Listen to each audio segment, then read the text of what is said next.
नसेल, प्रत्येकाच्या असतेच. हिंदू धर्माचं असं घर नाही की त्या घराच्या अंगणात तुळस नाही. तुमच्यावरती येणाऱ्या संकटाची चाहूल अगोदर तुळशीला लागते. त्या घरावर जर काही अरिष्ट येत असेल, काही वाईट होणार असेल, काहीतरी त्याच्यात आपत्कालीन काही स्थिती येत असेल तर सगळ्यात अगोदर तुळशीला कळतं.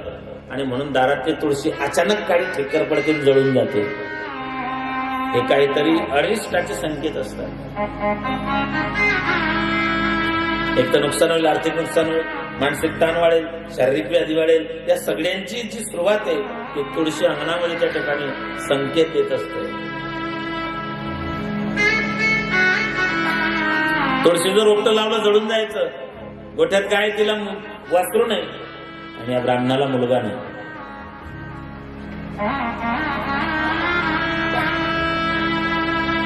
लोक यायचे त्याला निपुत्रिक म्हणायचे. आणि शास्त्र सांगतं निपुत्रिकाचं तोंड पाहू नये.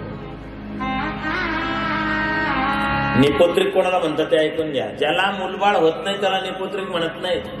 ज्याच्या पोटी संतती येत नाही त्याला निपुत्रिक म्हणत नाहीत. मग निपुत्रिक म्हणतात कुणाला? कोटी रुपयाचं शिर्डीच्या भगवंतानं दिलं, त्या भगवंताकरता ज्याला वेळ नाही तो एक नंबरचा निपुत्रिक आहे. सकाळी उठल्या उठल्या जर नास्तिक माणसाचं तोंड पाहिलं तर माणसाला 100 गाई मारण्याचं पाप लागतं. पण नियम असा आहे, जो सकाळी भेटायला पाहिजे तो भेटत नाही. ज्याचं तोंड पाहायची इच्छा नाही तो पहाटेच रामराम केल्याशिवाय राहत नाही. आणि हे मी संसारात ही अडचण आहे तुमची माझी सगळ्यांची. त्याला वाटलं लोक निपुत्री म्हणतायत. कोटी मुलबाळ नाही, धने पण कण नाही, दात येतो चने नाही. देवाचं काम मोठं अवघड आहे. एवढी प्रॉपर्टी माझी खायला कोणीच नाही. आणि काही ठिकाणी लेकरं इतके की सप्पर बांधायला जागा नाही.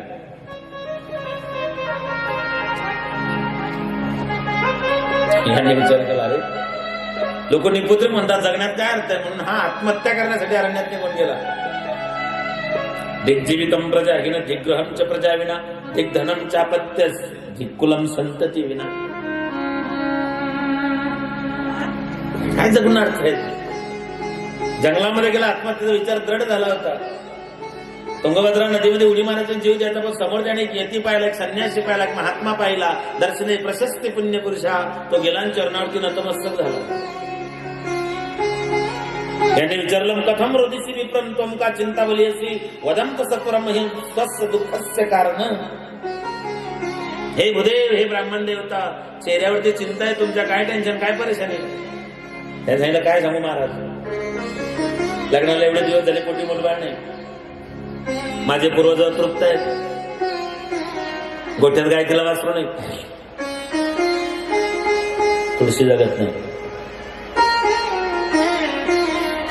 त्या महात्म्याने त्याला सांगितलं, आत्मदेव ब्राह्मणा, तुला मुलबाळ नाही, तुझ्यासारखा भाग्यवान दुसरा कोणीच नाही. ज्याला खरंच मुलबाळ नाही त्याच्या इतका भाग्यवान कोणीच नाही. ती भगवंताची कृपा आहे. ज्याला मुलबाळ नाही त्याच्या इतके खटाटोप कोणीच करत नाही. दवाखान्यात जाईन, वैद्याकडे जाईन, अंगारे, धोपारे, डेस्कुमाय, फेस्कुमाय, भवानी, जगदंबा, खंडोबा, भैरोबा, पिरोबा, भावनगरच्या 2-3 चक्रा.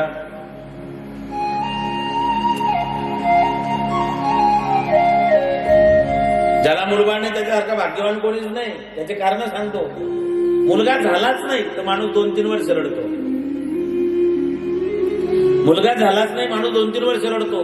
मुलगा झाला मेला माणूस 4-5 वर्ष रडतो. पण मुलगा झाला नालायक निघाला माणूस मरेपर्यंत रडतो.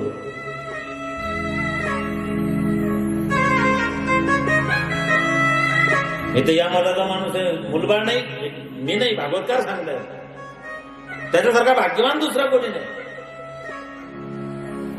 का बोलतोय मी असं? कारण ज्यांना 4-4 आहे पण एक बी वागवत नाही त्याच्यापेक्षा निपुत्रिक राहिलेलं काय वाईट आहे. One mother get care to 4 children but 4 children do not to care one mother. एक माय 4 लेकरं सांभाळते मेहनत मजदुरी करून, पोटाला चिमटे घेऊन, फाटलेले कपडे घालून, दुसऱ्याच्या घरी मोलकरीन म्हणून भांडे घासून, कापड धुवून, दुसऱ्याचे वस्ते कपडे वापरून, दुसऱ्याचे खरकट काढून, एक माय आपल्या 4 लेकरांना लहानचे मोठे करते, पण ते 4 लेकर मोठे झाले की एका म्हाताऱ्या मायला जर वागवू शकत नसतील, त्याच्यापेक्षा निपुत्रिक राहिलेलं काय वाईट आहे? ते तरी सांगता येईल, काही झालंच नाही.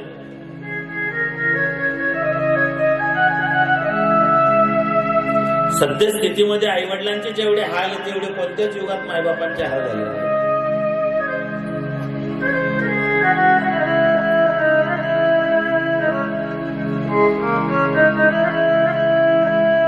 राजा, बाबा तुम्हाला मुलबाळ नाही, तुम्ही भाग्यवान आहात.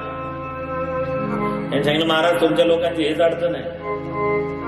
तुम्हाला सांगितलं मला मुलगा झाला नाही, मुलगा पाहिजे, तुम्ही तुमचं प्रवचन सुरू केलं, मला प्रवचन नको आहे. मुलगा होईल का सांगा? त्या महात्म्याने त्याच्या कपाळावरच्या रेषा पाहिला, सांगितलं तुला या जन्मात नाही, अजून पुढच्या 7 जन्मी तुला मुलबाळ नाही होणार. तो म्हणला मग आता जगतच नाही. साधूला त्याची दया आली. यत् फलं मद्गह्यायतं तत्र शीघ्र विनश्यति. त्यांनी आपल्या तपश्चर्येचं एक फळ त्याला दिलं, सांगितलं हे फळ तुझ्या पत्नीला खायला दे, मुलगा होईल.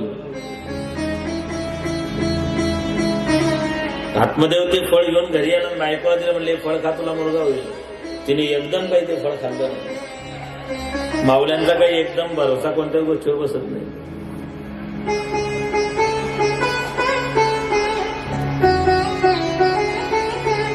तुम्ही सांगितलं नंतर खाईल, राहू द्या. ते फळ बाजूला ठेवलं, ब्राह्मणभाऊ पूजेला निघून गेले. तिने ते फळ घेतलं, गल्लीमध्ये बसली. मग गल्लीत चर्चासत्र सुरू झालं.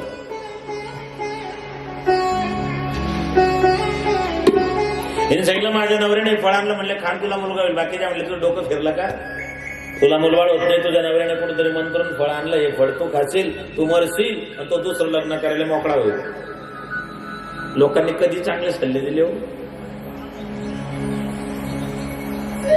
तिची बहीण गावात राहायची. ती म्हणले तायडे या भानगडीत पडू नको, मला आधी 4-5 लेकर आहे, अजून मी गरोदर आहे. आणि म्हणले लेकरांचा लय त्रास असतो बाई माझा एक. ती म्हणले अगं मग करू काय? म्हणले एक काम कर ना, मला एवढे लेकर आहे, मला आता जे होईल ते मी तुला देऊन टाकेल, फक्त आम्हाला धन कमी, तेवढं धनाची व्यवस्था तू कर. ती म्हणले मग हे फळ, म्हणले हे फळ तू गायला खायला ते बघू आपण काय होतं ते. आणि म्हणे मी म्हणजे तू गरोदर असल्याचं नाटक कर, सोंग घे.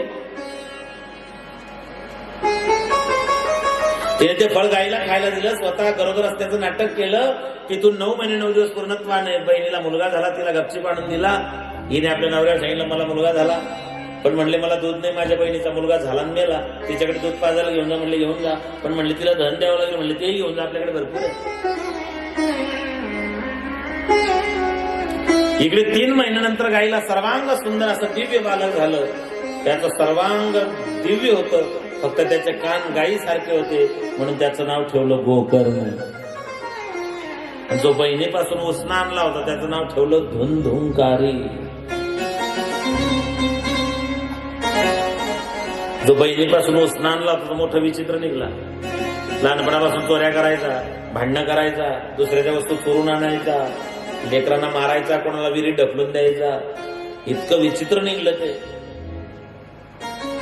मी सांगू तुम्हाला, हे उसने आणलेले विचित्रच असतात. बहिणीपासून आणला होता उसना,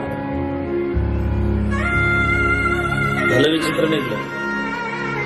चोऱ्या करायचा, जुगार खेळायचा, घरातलं सगळं धान्य आणि लुटलं, नको त्या गोष्टी खायचा, नको त्या गोष्टी करायचा. शेवटी बाप चिडला, रागवला, म्हणले अरे कष्टाने कमवलेलं, पै कमवलेलं धन सगळं तू नेस्तनाबूत केलं, खबरदार जर माझ्या संपत्तीला हात लावला. तो म्हणला बाबा ही सगळी संपत्ती मीच आहे, माझीच आहे, मीच वारस आहे, आणि मी जे करतोय ते योग्य आहे. बापाने विरोध केला, याने बापाला मागचा पुढचा विचार न करता थोबाडीत ठेवून दिली. हा ज्याला पश्चाताप झाला.